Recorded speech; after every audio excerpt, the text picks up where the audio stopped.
sugar, spice, and everything nice. These were the ingredients chosen to create the perfect little girl.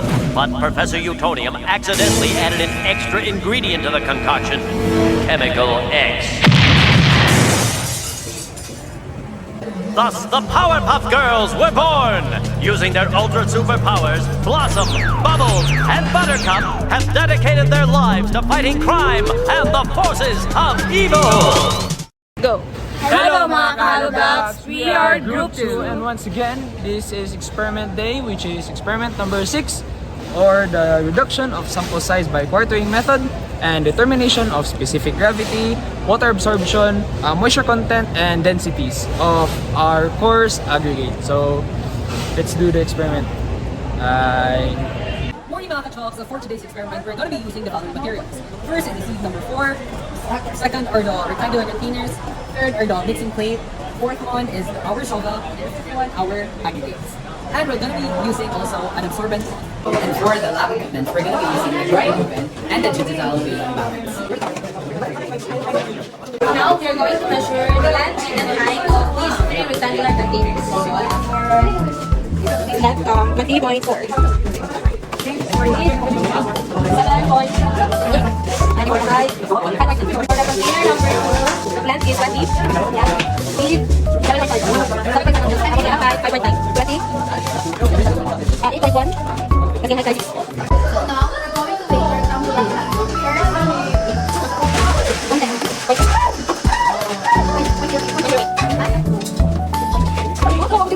Now we're going to collect our coarse aggregate samples in this pile, and then we're going to separate it using quartering method.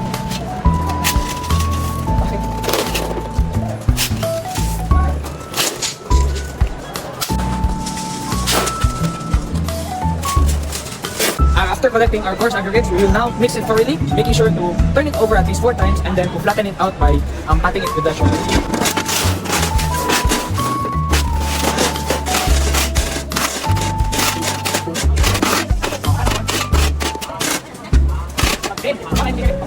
After leveling out our sample, we will now divide it into 4 quarters. We'll divide it into quarters and take out the diagonal ones.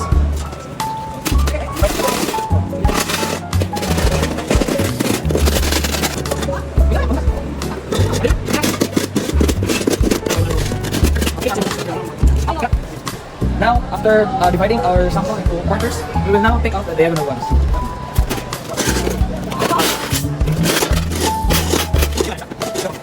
Make sure that we also take out the fine unwanted samples and fine aggregates.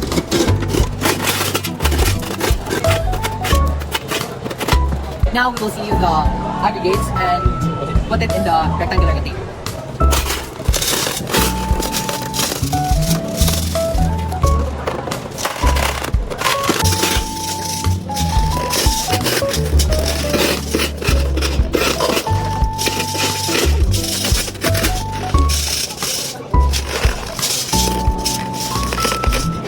So now we're going to wash the aggregate.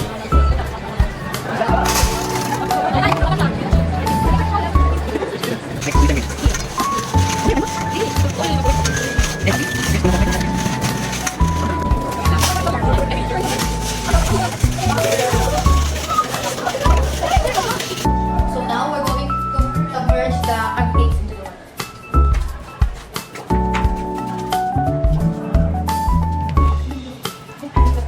Now it's been 15 to 19 hours since our immersed water of our coarse aggregate samples, and for this part, we are going to measure the saturated surface dry of our samples.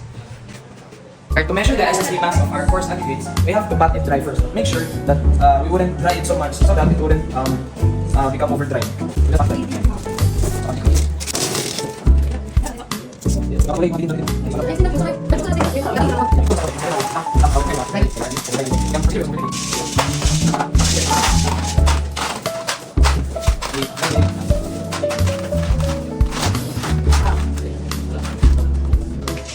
Now, measuring first our sample 1.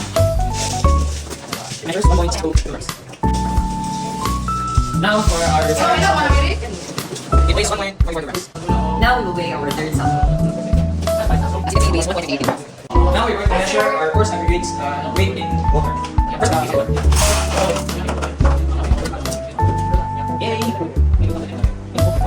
Second sample.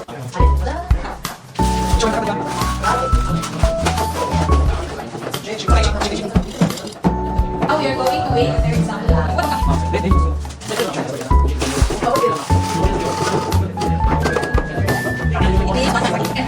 It's been 24 hours since the drying of our samples in the oven. Now we're going to take it out and we'll let it rest for 1 to 3 hours in room temperature.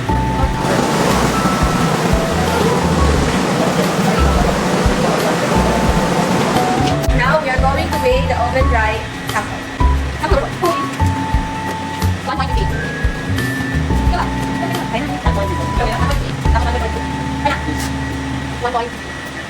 The experiment aimed to determine specific gravity, absorption, and density of coarse aggregates. In the first sample, specific gravity values were 1.42 for dry relative, 1.46 for saturated, and 1.48 for apparent, with a water absorption of 2.70%. Its normal density was 1,587.13 kg per meter cube, and a bulk density of 1,629.98 kg per meter cube. The second sample had specific gravity values of 1.24 for dry relative, 1.25 for saturated, and 1.26 for apparent, with a water absorption of 1.49%. Its normal density was 1,514.12 kg per meter cube, and a bulk density of 1,536.68 kg per meter cube. The third sample showed specific gravity values of 1.29 for dry relative, 1.35 for saturated, and 1.37 for apparent. Its water absorption was the highest at 4.23%, with a normal density of 1,481.48 kg per meter cube and a bulk density of 1,544.15 kg per meter cube. This experiment successfully determined the specific gravity, water absorption, moisture content, and various densities of coarse aggregates using the quartering method to reduce sample size. The experiment revealed differences in the properties of 3 aggregate samples. In all 3, the specific gravity increased when the aggregates were saturated with water, indicating that water fills pores within the particles. Sample 3 had the highest water absorption, suggesting a more porous structure compared to the other samples. This can be important in application like asphalt production, where the amount of binder needed is influenced by the aggregate's absorption characteristics. The density values, both normal and bulk, also followed a similar trend, with sample 3 having the lowest densities due to its higher porosity.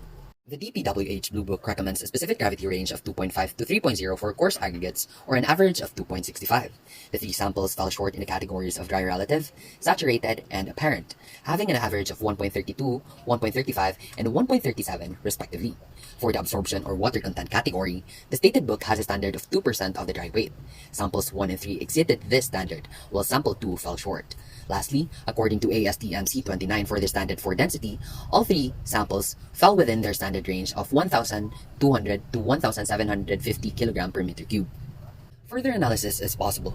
We can compare our results for specific gravity and water absorption to establish standards to see if these aggregates are suitable for specific uses. We can also discuss how the variations in water absorption and density might affect the performance of the aggregates in concrete or other construction applications. Finally, it's worth considering how reducing the sample size through quartering might have influenced the accuracy of our results. The possibility exists that variations might be present within the larger aggregate pile, meaning our samples might not perfectly reflect the entire batch. By analyzing these results and considering these additional factors, we can gain valuable insights into the quality and suitability of the tested coarse aggregates for construction projects.